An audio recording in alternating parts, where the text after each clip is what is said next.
ಕನಸಲಿ ತುಂಬ ಕೆಟ್ಟಿರುವೆನು ನಿನ್ನನ್ನು ಕೇಳದೆ, ರೆಕ್ಕೆಯ ನೀನೆ ಕಟ್ಟಿರಲು ಈ ಹೃದಯವು ಹಾರಿದೆ.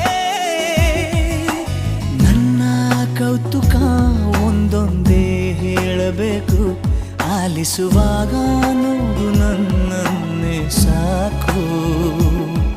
ಸಹವಾಸ ದೋಷದಿಂದ ಸರಿ ಹೋಗಬಹುದೇ ನಾನು, ನನಗಾಗಿಯೇ ಕಾದಿಟ್ಟುಕೋ ಹಠವೊಂದನು. ಕೆಳಗುವ ಮುನ್ನವೇ ಪರವಶನಾದೆನು, ಅರಿಯುವ ಮುನ್ನವೇ ಪರಿಚಿತನಾಗಲಿ ಹೇಗೆ ಪ್ರಣಯಕ್ಕೂ ಮುನ್ನವೇ.